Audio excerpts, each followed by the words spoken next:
They struck it off right away. And when they met, she started talking to him. She wanted to do something reminiscent of Stonehenge. And Norm was on his way to England to go study the stones. And it was just something wonderful. My brother Matt wrote most of this, so and Christy. But if it's good, it's mine. So, but Matt did research, and he went back to Los Angeles Times, and there's an article. I never saw this. And this is a quote from the article. "God sends me people," Jane Kelton said. "Norm walked in the door that day, and we never talked to another sculptor. I just felt enormously privileged that this happened.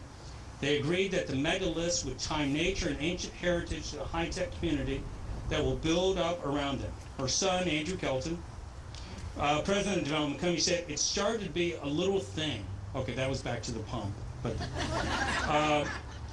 we had these models. Norm had built these little models, and you just couldn't fathom what it was. It just didn't hit you. And then, but when you walked in the park there, or whether here, it's staggering. It really hit home. Okay, the quote also goes on to say, "No one has a mother as crazy as mine." Okay, I was told not to say she was crazy. She's not crazy. She wasn't crazy. She was unique. Uniquely crazy. But she wasn't the only one. Norm agreed to this task, and he went down and lived in Marble Falls for 2 years. Now that's crazy. Where do you live now? It's a lot nicer than Marble Falls. Okay, if you're from Marble Falls, I'm just kidding. I really am just kidding. It's a lovely place. But Mom felt Marble Falls was important. She really felt the pink granite from Texas pink granite was what would make this truly ours for the community. She had a documentary made. She had Caelum Moor. It was narrated by Douglas Fairbanks Jr. Okay, I have to say it. We're there in New York City unveiling the documentary. It was just a wonderful event. Douglas Fairbanks Jr. was there. I'd never met the man. And they were getting ready to do some photos, and his hair was messed up. My mom went over and fixed his hair. Now, she didn't spit on her fingers, but she did fix his hair. Now, I would highly recommend that you look at this video. You can get it on anywhere you want. I would put a parental discretion on it, because this was done back in the mid-'80s. And Norm, it was hot in Marble Falls. And the shorts back then were a lot shorter than they are today. So a little parental discretion is in order on that one. But for a woman who dreamed big dreams and loved great architecture and art, it's so fitting for the greatest dream to be here. Come on, you're next to these spectacular stadiums. This is the first time I've seen the Cowboys Stadium. That is unbelievable. And I'm in real estate, and we deal in construction. That is just this unbelievable sight. And to have this here in the Richard Greene Park, and it's just, it all ties together. It is so great. And we look forward to it. Mom knew this was coming. She's been, Christy, I know, called her on a regular basis. "Hey, Mom, the stones are coming. They're going to be back here."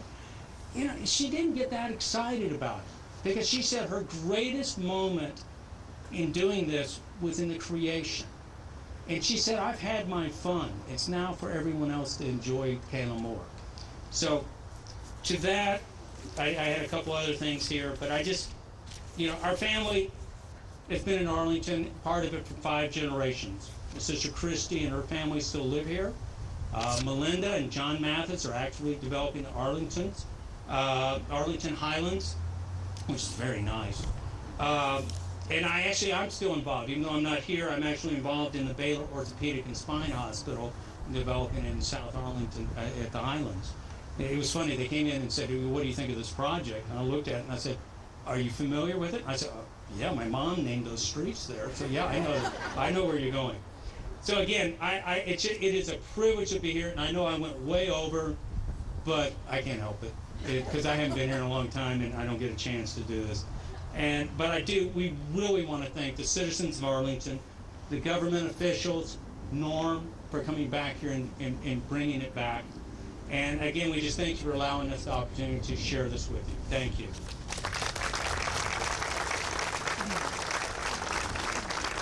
Thank you so much, Mr. Kelton. And you know what? I just enjoyed watching the family so much while he spoke. Do you all mind standing? And those of you that are standing, raise your hands so the rest, everyone can see. Thank you so much for being here. All right, I've gotten to do lots of very fun things as chairman of the Parks Board, but I think this one is icing on the cake. It is such an honor to introduce to you Norm Hines. And as Mr. Kelton alluded to, he is actually now living in Fiji. So he comes to us from Fiji, where he is working on, I believe, multiple stone carvings there. So welcome back to Arlington.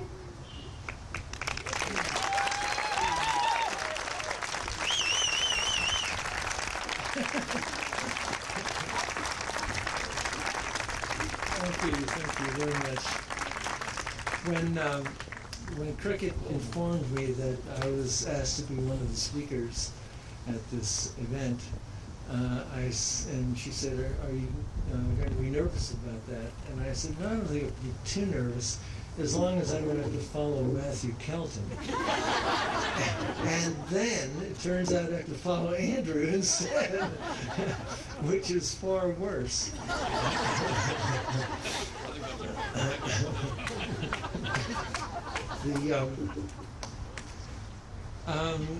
A couple of weeks ago, I think about October 11th, the Dallas Cowboys played Kansas City, and with 24 seconds left in overtime, Miles Austin made this spectacular run that ended up winning the game for Dallas and for the Cowboys naturally. And after the game, he was interviewed, and people said, "How did you feel about this achievement?"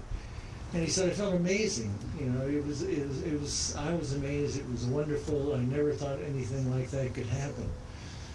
And I thought, that's exactly how I feel. I never thought this was going to happen again. But the other thing I thought from reading that quote was that he must have realized, as I certainly realized, is that he didn't win the game. The Dallas Cowboys won the game, and it was the whole team that won the game. And that's the same thing that's allowed Caelum Moor to come back to Arlington, or to come back to be standing again. There was the original team of Jane and the Kelton Mathes family and the company and members of the city council. I'm just as cold as she was. And it was people who were really interested in doing things. Now, the story of the way Jane and I met is pretty close to what Andrew said. It was a long time ago. It was a long time ago. But I could use the whole rest of the evening just talking about Jane, but I better not do that. But it is true that we did meet in a kind of serendipitous way. She was, the company was looking for a sculptor, and I happened to be introduced to her and stopped literally driving on my way back to California to see her. Now, we had about a 2-hour conversation about her project and what she had in mind. Those of you who know Jane will probably recognize the fact that a 2-hour conversation with Jane is like an hour and 57 minutes of listening to Jane, and the other 7 minutes or 3 minutes or whatever you happen to get, actually having something to say. We did talk about the relationship between the ancient megalithic sites and how to modernize those kinds of things. And she said, so if we gave you this project, or could you put together a proposal for what you might do as a preliminary proposal? And I said, sure. And she said, do you know anything about megalithic sites? And I said, sure. And which wasn't exactly true, but it was pretty close. And so I went back to California, and wrote this proposal for.